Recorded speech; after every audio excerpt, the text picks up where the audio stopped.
I wonder if am I still blocked by Candace? Oh, maybe she unblocked me. Oh no, I am still blocked, but I can now see people beyond the block.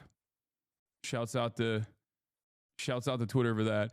Making an important announcement today on the show. I will then joined by most special guests to discuss that announcement. This will be the most important piece of content I've ever shared. It premieres in 38 minutes. You think she's going to link up with Brett Cooper? I doubt it. Because the way I see it is like Candace is I mean, she's too toxic. You know what I mean? She's like entirely too toxic. She pops off. Like she also does really well. Okay. She does really well. Make no mistake. But there is like she is overtly anti-Semitic, but more importantly for the conservative movement, it's not the anti-Semitism that's a problem. That much is clear. They literally hired her knowing full well that she was anti-Semitic. She's also an anti-Zionist on top of that. She's anti-Semitic, but also anti-Israel. And that, well, that's a bridge too far. That's completely unacceptable. And she got fired for it from the Daily Wire for that reason.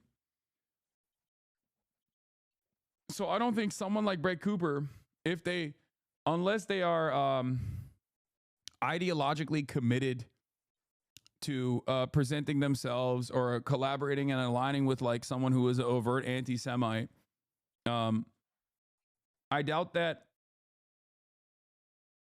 I doubt that she will do that.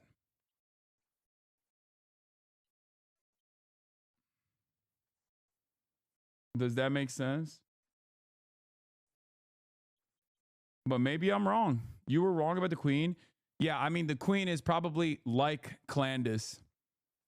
New former Israeli President Reuven Rivlin said that relations between Israel and Queen Elizabeth II were difficult because she believed that every Israeli was either a terrorist or the son of a terrorist. Yeah, I think I think the Queen probably has a different approach. You know what I mean? I don't think she's like a diehard anti-Zionist necessarily, but in the Candace Owens type. I suspect she's on the Candace Owens category. Well, I mean, also she was alive when they did do terrorism.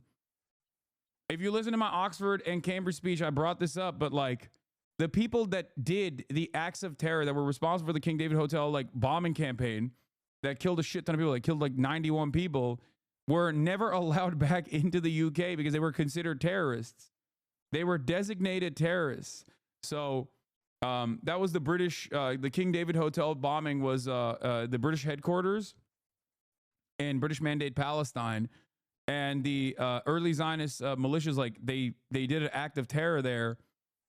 And that's the reason why I think she's saying that. I don't think she's, yeah. There are a couple things here. I don't think the Queen is a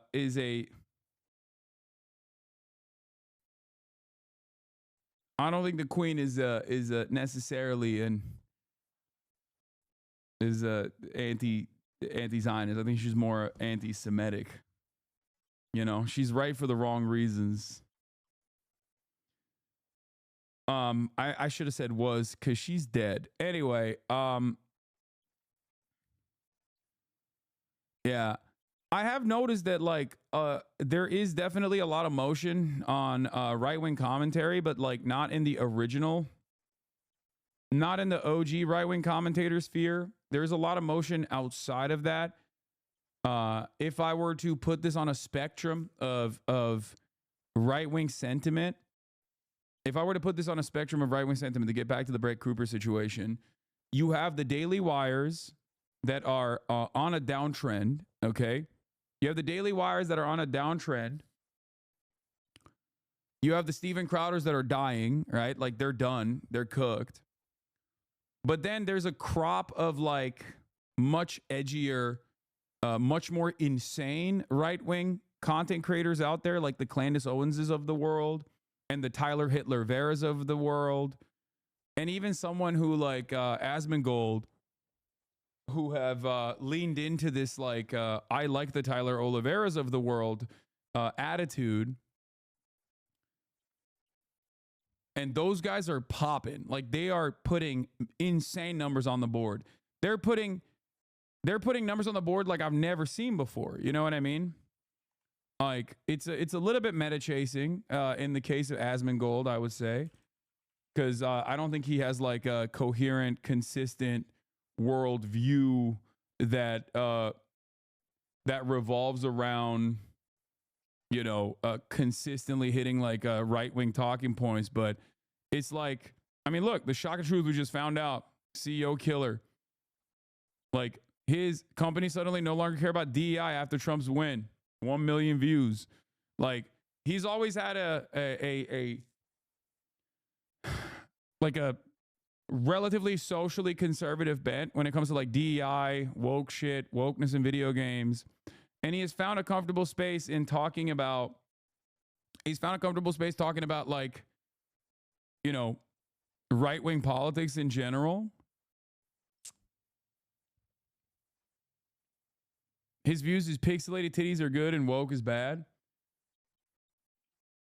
But yeah, it's you know, this stuff is banging.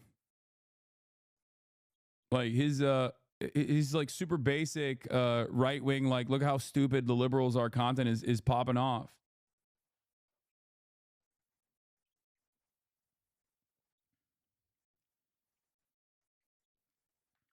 Now, having said that,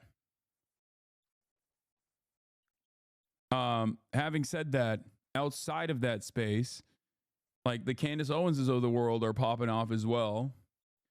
A lot of people also in the podcast sphere, are, you know, they're getting tremendous play. All the top podcasts are incredibly right wing. You got Candace Owens, Tucker Carlson. Like, I'm not even talking like regular old Republican right wing. I'm talking like Christian nationalists, openly saying like insane hysterical shit about Christianity, leaning into overt anti-Semitic sentiments.